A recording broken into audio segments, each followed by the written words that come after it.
नमस्कार, गुलिस्तान न्यूज में आपका स्वागत है और जम्मू कश्मीर के इस खास बुलेटिन के साथ मैं शीतल शर्मा। इस वक्त बुलेटिन की शुरुआत कुछ अहम खबरों से करेंगे। जम्मू कश्मीर के बजट सत्र से पहले आज सर्वदलीय बैठक संपन्न हो चुकी है। विधानसभा स्पीकर अब्दुल रहीम राथर की अध्यक्षता में यह बैठक संपन्न हुई। इस बैठक में बीजेपी की तरफ से सुनील शर्मा और सुरजीत सिंह सलाथिया, कांग्रेस की तरफ से गुलाम अहमद मीर, पीडीपी की तरफ से वहीद पर्रा, सीपीआईएम की तरफ से मोहम्मद यूसुफ तारिगामी और निर्दलीय विधायक मुजफ्फर इकबाल भी हिस्सा लिया है। स्पीकर विधायकों को बजट सत्र के तौर तरीके से अवगत करवाया है और ताकि सत्र को सुचारू रूप से चलाया जा सके। तो आपको बता दें, विधानसभा स्पीकर की अध्यक्षता में यह बैठक अभी संपन्न हो चुकी है। आज बहुत महत्वपूर्ण बैठक जो है वो जम्मू में की गई है, क्योंकि विधानसभा का सत्र होना है। ऐसे में सत्र शुरू होने से पहले ही सर्वदलीय बैठक यानी सभी दलों को एक साथ लाकर उनसे बातचीत की गई है। सभी दलों के प्रमुख नेता इस बैठक में शामिल रहे और अभी ये बड़ी खबर ये आ रही है कि बैठक फिलहाल संपन्न हो चुकी है, खत्म हो चुकी है। जो सभी विपक्षी दलीय नेता या फिर सरकार के नेता इसमें प्रमुख नेता इसमें पहुंचे और अपनी अपनी बातें रखी गई ताकि ये सुचारू रूप से बजट सत्र चले और ताकि पिछले तरह की सत्र की तरह ये सत्र भी हंगामे की भेंट न चढ़े। जिस उद्देश्य से विधायक वहां पर पहुंचते हैं, जिस उद्देश्य से तमाम जो प्रतिनिधि हैं वो असेंबली के अंदर जाते हैं और अपने अपने मुद्दों को वहां पर डिस्कस किया जाता है, वो हमने देखा था जब सरकार बनी थी। उसके बाद विधानसभा का सत्र हुआ था, वो शीतकालीन सत्र था, उसमें जमकर हंगामा किया गया था। पहले ही दिन धारा 370 से जुड़ा एक प्रस्ताव रखा गया जिस पर बीजेपी के विधायकों ने भी हंगामा किया था। उसके बाद एक एक कर विधायकों को मार्शल के जरिए बाहर निकाला गया था और अब जबकि ये दूसरा सत्र है, बजट सत्र है, ऐसे में स्पीकर ने ये पहल करते हुए सबसे पहले सर्वदलीय बैठक बुलाई।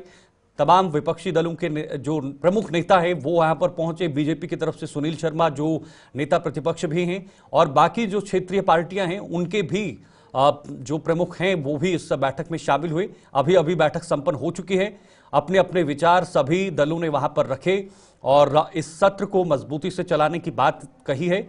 स्पीकर का भी यह आह्वान रहा कि सब एक साथ मिलकर इस सत्र में मजबूत डिस्कस करें, एक सॉलिड डिस्कस करें, एक पॉजिटिव डिस्कस करें ताकि इसका आउटकम एक पॉजिटिव रूप में निकल कर आए, सकारात्मक तरीके से निकल कर आए, जो जनता के हित में हो, जो विकास के हित में हो, जो जम्मू कश्मीर के हित में हो, क्योंकि लंबे समय के बाद जम्मू कश्मीर के अंदर एक लोकतांत्रिक सरकार भी बनी हुई है।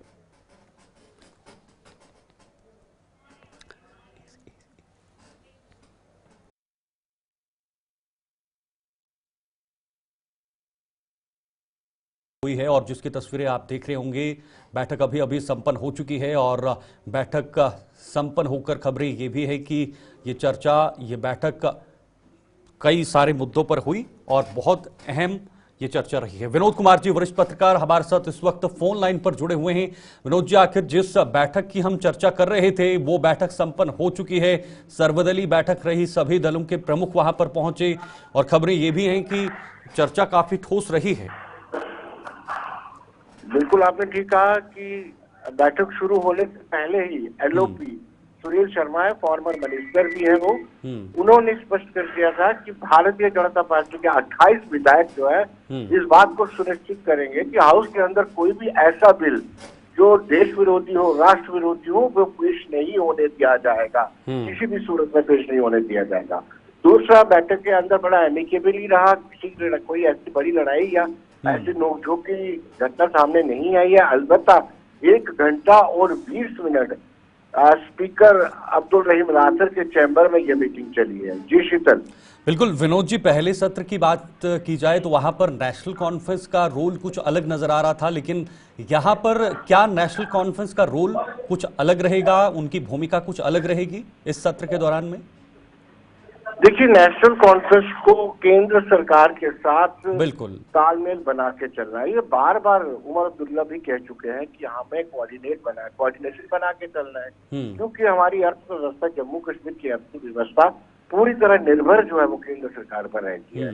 और दूसरा शीतल, प्रॉब्लम यह है कि कुछ के विधायक भी कुछ ऐसे बिल लाने जा रहे हैं जो भारतीय जनता पार्टी को कबूल नहीं होंगे। जैसे आरक्षण को लेकर के एक बिल लाया जा रहा है कि आरक्षण जो है, प्राइवेट मेंबर बिल लाया जा रहा है कि आरक्षण 40% से ज्यादा नहीं होनी चाहिए। और ओपन के लिए 60% होना चाहिए। वो भी एक कंट्रोवर्शियल बिल हो सकता है। फिर पीपल्स कॉन्फ्रेंस की ला रही है कि निंदा प्रस्ताव किया जाएगा। वाहिद परा जो पीपल्स डेमोक्रेटिक पार्टी से ताल्लुक रखते हैं वो कह रहे हैं कि जिस जमीन पे जो बैठा हुआ है उसको सारी मालिकाना हकूक दे दिए जाए। तो इस तरह के जो बिल आएंगे तो डेफिनेटली जो नेशनल कॉन्फ्रेंस की अगुवाई वाली सरकार है उसको अपना रुख स्पष्ट करना पड़ेगा। लेकिन जो विचारधारा होती है या जो है अभी वर्तमान में, वो चाहे बाकी पार्टियां हों, नेशनल कॉन्फ्रेंस हो, वो मैनिफेस्टो में भी हमने देखा था, वो काफी सेम तरह की है और एक सम्मान नजर आ रही है। लेकिन यहां पर जब विपक्षी दलों की तरफ से इस तरह के बिल सामने लाए जाएंगे तो उस वक्त सरकार का क्या रुख होगा, विधानसभा स्पीकर का क्या रुख होगा? शीतल, इनको सरकार चलानी है जी। सरकार चलाने के साथ साथ समन्वय और तालमेल केंद्र सरकार से बना के रखना है। ओके। ये बार बार बड़े नेता स्पष्ट कर चुके हैं। तो पहली तो ये इनकी कोशिश रहेगी कि कोई भी कंट्रोवर्शियल बिल है या प्राइवेट मेंबर रेजोल्यूशन है उनको इंटरटेन ही ना किया जाए, कोई आपत्ति लगा करके उनको ना आने दिया जाए। अगर इनकेस आ भी जाता है या कुछ ऐसी स्टेटमेंट आ जाती है तो कोई बीच का रास्ता इनको इख्तियार करना पड़ेगा कि कोई भी सरकार, खास तौर पर इस वक्त जो यूटी जम्मू कश्मीर सरकार है वो अफोर्ड नहीं कर सकती है कि केंद्र सरकार के साथ कोई तनाजा, कोई इख्तलाफ किया जाए, यानी झगड़ा किया जाए या कोई बीच में कंट्रोवर्सी क्रिएट की जाए। तो मुझे लगता है कोई बीच का पाथ इख्तियार करके ऐसे जो कंट्रोवर्शियल बिल होंगे उन पे नेशनल कॉन्फ्रेंस या सरकार का रुख रहेगा। बिल्कुल, लगातार विनोद जी स्टेट हुड को लेकर मांग उठती आ रही है। सरकार भी ये कह रही है कि स्टेट हुड मिले और उसमें हमें सब अधिकार मिले जिससे हम अपने अधिकारों का उपयोग कर सकें और लोगों के लिए हम काम कर सकें, कार्य कर सकें। क्या इसको लेकर भी फोकस किया जा सकता है इस सत्र में? बिल्कुल, डेफिनेटली। आप देखिए पिछले 15 दिनों से कांग्रेस लगातार सड़कों पर है और इसकी डिमांड कर रही है। कांग्रेस के 6 विधायक हैं, 6 विधायक इस बात को लेकर के आ सकते हैं सदन में, बैल में आ सकते हैं कि स्टेटूट क्यों नहीं। दूसरी ओर भारतीय जनता पार्टी भी खुलकर इसका विरोध नहीं कर सकती है क्योंकि बार बार जब हम 5 अगस्त 2019 की बात करते हैं तब गृहमंत्री अमित शाह ने कहा था कि पहले परिसीमन होगा, उसके बाद चुनाव होगा, उसके बाद अप्रोप्रिएट टाइम पे स्टेटूट किया जाएगा। इसलिए भाजपा भी इसका खुल का विरोध नहीं कर सकती है। बाकी शरीक जमातें ये डिमांड कर रही हैं कि स्टेटूट होना चाहिए। तो मुझे लगता है कि स्टेटूट के मुद्दे पर चर्चा जरूर होगी। बिल्कुल बिल्कुल विनोद जी, कई ऐसे बिल हैं जैसे आपने कहा कि एलओपी ने साफ कर दिया है कि कोई भी देश विरोधी बिल आएंगे तो उनका हम बिल्कुल भी समर्थन नहीं करेंगे, उनका जमकर विरोध करेंगे। पिछली बार भी ऐसा ही कुछ हुआ था। धारा 370 का एक बहुत बड़ा मुद्दा है विपक्षी पार्टियों के पास। क्या वो एक जेन्युइन मुद्दा है या फिर एक पॉलिटिकल मुद्दे के रूप में उसे आगे रखा जा रहा है ताकि उससे एक जो सिंपैथी है या जो एक भावना है उसको अटैच किया जाए पॉलिटिकली? देखिए 370 अब पास हो चुका है जी, और बार बार ये कहा जाता है कि दोनों सदनों में इसको पारित किया गया है। फिर सुप्रीम कोर्ट की इस पर सुप्रीम मोहर भी लगी है। और हम सब जानते हैं कि कोई भी स्टेट असेंबली और UT assembly, Jammu Kashmir assembly इसको बदल नहीं सकती है। सिर्फ और सिर्फ बरगलाने के लिए, मिसलीड करने के लिए 370 के मुद्दे को बार बार आगे लाया जा रहा है और उसमें कुछ नहीं बचा हुआ है। बिल्कुल विनोद जी, इस सत्र का चलना कितना ज्यादा जरूरी है? क्योंकि बजट सत्र है, बजट भी पेश होगा तो ये एक दिशा और दशा भी जम्मू कश्मीर की तय करेगा। लेकिन यूटी में जिस सरकार के पास पावर नहीं है, जिस सरकार के पास शक्तियां नहीं है, उस सरकार का बजट कैसा होगा, उसका आकार क्या होगा और उसकी दिशा दशा क्या होगी? बिल्कुल शीतल, असल में चिंता ही यही है और सबकी उत्सुकता इसी पर है कि जब बजट पेश किया जाएगा, ये बजट भी खुद चीफ मिनिस्टर को पेश करना है क्योंकि फाइनेंस फिलहाल उनके पास है। तो जब वो बजट पेश करेंगे, बजट का आकार क्या होगा, उसमें रेवेन्यू एक्सपेंडिचर कितना होगा, कैपेक्स कितना होगा, ये सारी चीजें देखनी पड़ेगी। कम पिछले साल के मुकाबले में 1200 करोड़ रुपया बजट भी कम मिला है जम्मू कश्मीर को। तो ये एक बहुत बड़ा चैलेंज रहेगा कि कैसे इस बजट का आकार तय किया जाता है, कैसे बजट बनाया जाता है।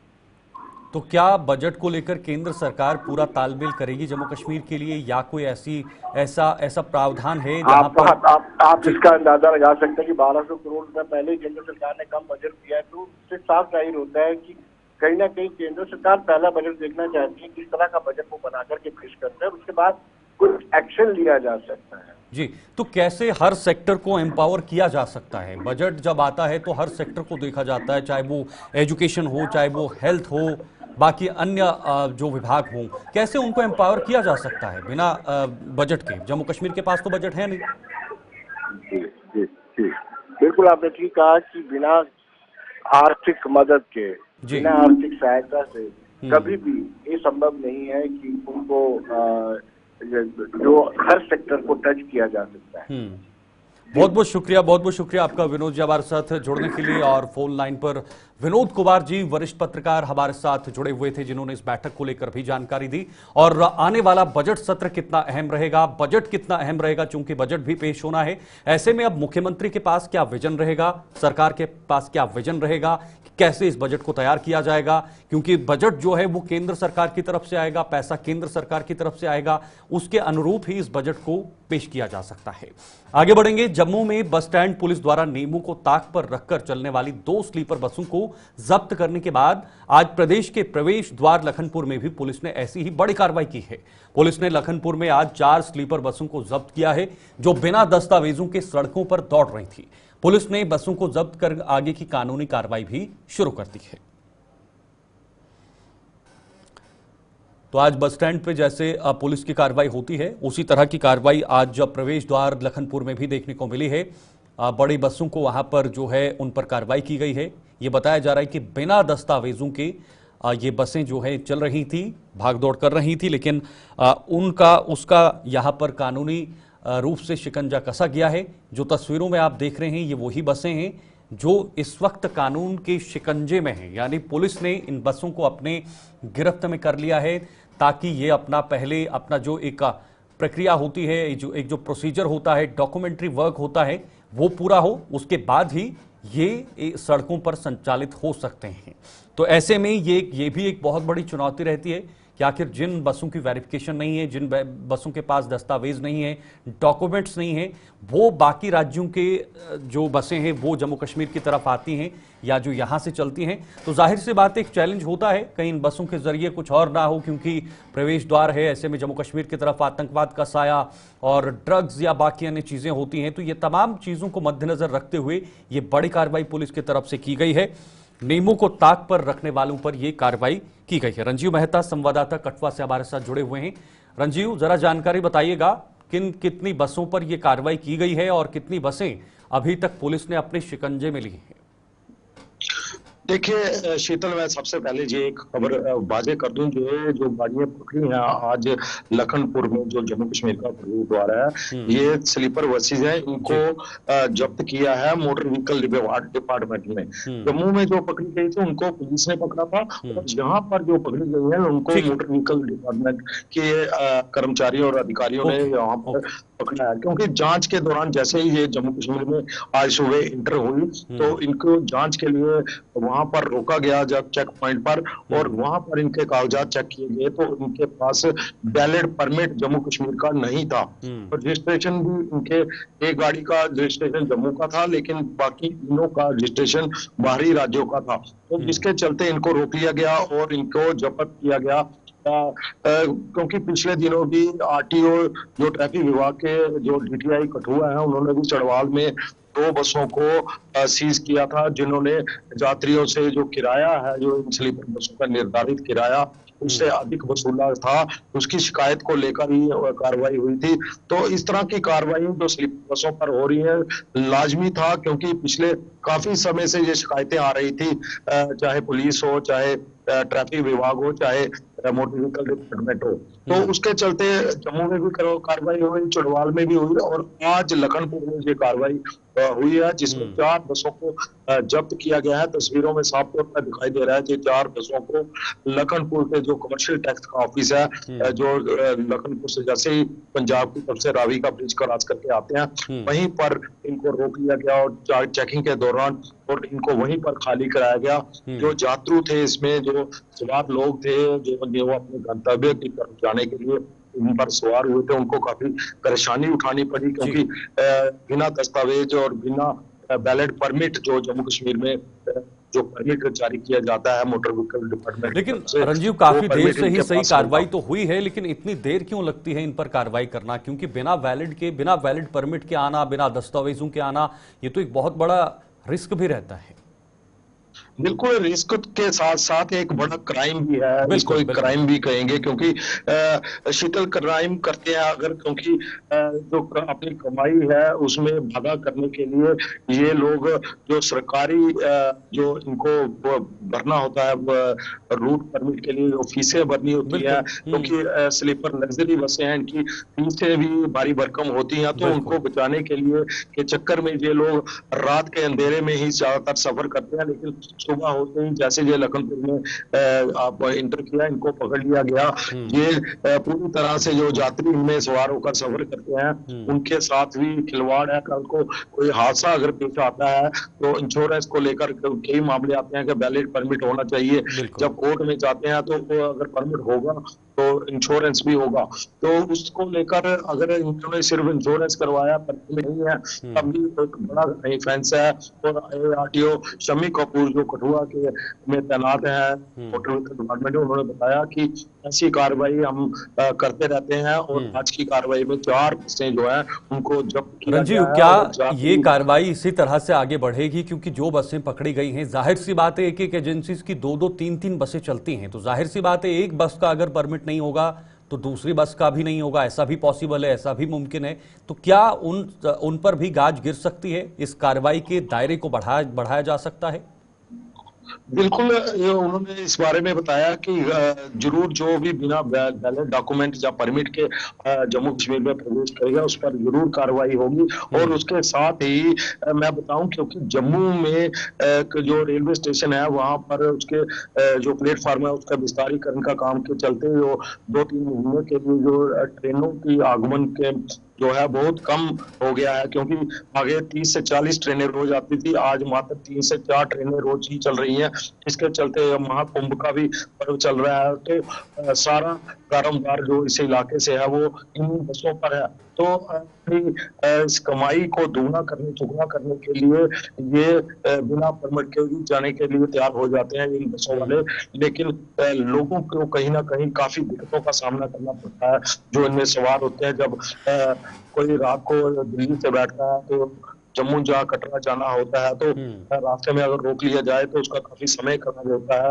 हमारी रकम 2,500 से 3,000 रुपए तक एक स्लीपर का चार्ज करते हैं ये, बिल्कुल। लेकिन जो निर्धारित किराया है उससे अधिक किराया वसूल करते हैं। तो काफी शिकायतें आती थी, और बीच में सवारियों को तंग भी किया जाता है, क्योंकि जब लोग बैठते हैं तो उनके साथ कुछ जो मोल भाव होता है टिकट को लेकर वो भी काफी चलता है। एजेंट ठीक है। सिस्टम है, और रास्ते में ये रात को ऐसे ऐसे रास्तों से आते हैं, यहाँ से गुजरना काफी रिस्क वाला हो जाता है। बिल्कुल बिल्कुल, ये बहुत सीधे मुश्किल, रास्ते बहुत से रिस्क नेशनल होता हाईवे है से जी। ना होकर आते हैं जी, जी। बहुत बहुत शुक्रिया आपका हमारे साथ ज्वाइन होने के लिए। रंजीव हमारे साथ बने हुए थे।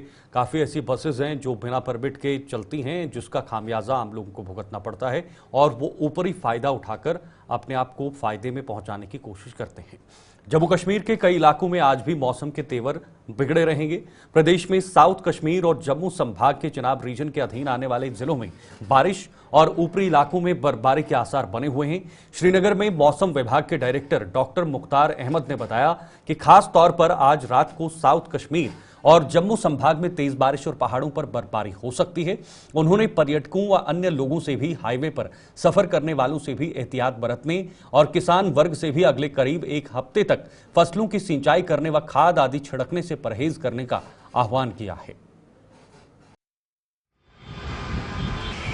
खासकर 25 से जैसे फोकास्ट था, और बारिशें बर्फबारी अक्रॉस जम्मू एंड कश्मीर चल रहा है पिछले 1-2 दिनों से। और कमिंग डेज में खासकर आज भी जो इंटरमिटेंटली बारिशें बर्फबारी रहेगा अक्रॉस जम्मू एंड कश्मीर, और आज थोड़ा सा एक्टिविटी टुवर्ड्स साउथ कश्मीर और चिनाब वैली जम्मू रीजन की तरफ शिफ्ट हो सकता है खासकर रात को। तो आज दिन भर एक्टिविटी रहेगा इंटरमिटेंटली और बीच बीच में थोड़ा कंटिन्यूस, और रात के टाइम खासकर एक्टिविटी जो है खासकर साउथ कश्मीर और जो चिनाब वैली है जम्मू रीजन है, इन जगहों पे जो है ज्यादा रह सकता है। तो जो ट्रेवलर्स हैं, ट्रांसपोर्टर्स हैं और इसी तरह टूरिस्ट है, वो इंक्लीमेंट वेदर को देखते हुए अपना जो ट्रैवल प्लान है उसको अकॉर्डिंगली बनाएं। बाकी जो एडमिनिस्ट्रेशन का एडवाइजरी है, ट्रैफिक डिपार्टमेंट का एडवाइजरी है, उसको पूरी तरह पालन करें। फार्मर्स के लिए ऑलरेडी लगभग 1 हफ्ते तक फिलहाल किसी भी किस्म का सिंचाई का काम हो, अद्वियात छिड़कने का काम हो या फर्टिलाइजर एप्लीकेशन का काम हो, ये चीजें फिलहाल। इधर राजौरी के विधायक इफ्तिखार अहमद ने पिछले कुछ दिनों से सुर्खियों में आए जिला अस्पताल की व्यवस्था में बेहद सुधार करने की जरूरत पर बल दिया है। विधायक ने माना है कि इस अस्पताल में बेहद खामियां देखी जा रही हैं, जिन्हें दूर कर यहां आने वाले मरीजों को राहत मिलनी चाहिए। विधायक ने देर रात इस अस्पताल का औचक दौरा कर इमरजेंसी और वार्ड्स में मरीजों को दी जा रही सुविधाओं की समीक्षा की है। उन्होंने यहां तैनात स्टाफ से भी बातचीत की और सेवाओं में और बेहतरी लाने की जरूरत पर जोर दिया है। राजौरी से हमारे संवाददाता जमशीद मलिक ने विधायक इफ्तिखार अहमद के साथ खास बातचीत की है। आइए आपको बताते हैं क्या कहना था उनका। जिला अस्पताल राजौरी में पिछले कुछ दिनों से हो रही अमवात के बाद अस्पताल इंतजामिया पर कई बड़े सवाल उठाए जा रहे हैं और लोगों की तरफ से सोशल मीडिया पर बहुत सारी बातें भी की जा रही हैं। उनको देखते हुए रुकन असेंबली राजौरी ने आज अचानक देर रात को जिला अस्पताल का दौरा किया। सर, अचानक इस दौरे का मकसद क्या था? देखिए, मैं जिस दिन MLA बना था तो पहले दिन मैं इस GMC में आया था। मैंने इनको क्लियर एक कट इंस्ट्रक्शंस दी थी कि मैं इस GMC को हमने अच्छा एक GMC बनाना है जिसमें हर गरीब आदमी को हर फैसिलिटी मिले और बिना किसी सिफारिश के मिले।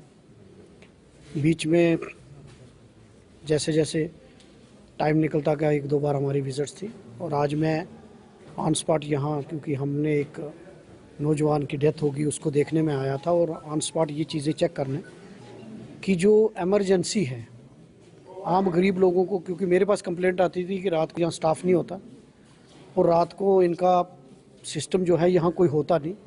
वो मैं चेक करने के लिए यहाँ आया था कि रात को एक्सरे होते हैं या नहीं होते, उसके बाद टेस्ट होते हैं नहीं होते, एमरजेंसी में डॉक्टर्स ड्यूटी पर हैं या नहीं हैं।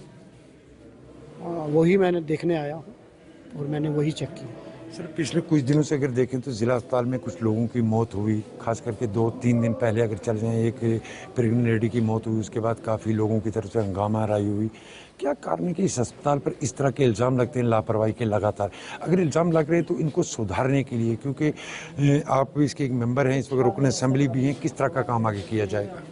देखिए, ये बड़ी दुख की बात है जब हम किसी परिवार का सदस्य किसी आदमी को खो देते हैं, तो बड़े दुख और तकलीफ़ की बात है। वो भी पेशेंट जो थे, एक हमने लेडीज़ की डेथ होगी और कल भी हमने एक नौजवान खो दिया, आज भी खो दिया। तो जो ये रोज़ के इंसिडेंट हो रहे थे, यही देखने के लिए मैं यहाँ आया था और इस हॉस्पिटल को, इस GMC को सुधारना मेरा काम है और इसी को चेक करने के लिए मैं यहाँ आया हूँ। मैंने अभी सारे विज़िट किए हैं और मैं लोगों से भी अपील करूँगा कि थोड़ा सा, क्योंकि ये हमारा हॉस्पिटल है, इसको साफ़ सुथरा रखने की जिम्मेदारी भी हमारी है। जो एडमिनिस्ट्रेशन के पार्ट पर है उसको साफ़ सफाई करना वो तो हम करवाएंगे, लेकिन लोगों से भी मैं अपील करूंगा कि जो अटेंडेंट्स आते हैं वो साफ़ सफाई का ख्याल रखें, ताकि हम साफ़ सफाई हमारे लिए हो और साफ़ रखें। कोई खामी मिली आपको इस वक्त? मैं आपको बताऊं कि मेरे पास रिपोर्ट थी, लेकिन मैंने देखा डॉक्टर्स ड्यूटी पर है। लैब में भी मैं सारी जगह गया, एक अल्ट्रासाउंड का डॉक्टर नहीं था वहाँ, वो भी अभी कह रहे हैं कि शायद आगे पीछे, लेकिन अभी मैं वो चेक करूँगा। बाकी जहाँ टेस्ट करूँ वहाँ टेक्नीशियंस भी थे। ठीक है, अभी स्टाफ की कमी भी है, लेकिन जहाँ जहाँ जो स्टाफ की जिसकी ड्यूटी थी वो वहाँ था और डॉक्टर्स भी अपनी अपनी ड्यूटीज़ पे, JR भी कुछ नए अपॉइंट हुए हैं, उनकी ड्यूटी भी है। और अभी इस एमरजेंसी को अभी और अपग्रेड करने की ज़रूरत है। यहाँ मैं बात करूँगा, यहाँ अलग अलग काउंटर होने चाहिए, जैसे सर्जरी का अलग से काउंटर हो, आर्थो का अलग से हो, मेडिसिन का अलग से हो, और जो कैजुअल्टी मेडिकल ऑफिसर है वो सीधा रेफ़र करे उन जो डॉक्टर्स को, ताकि लोगों को ज़्यादा परेशानी ना हो।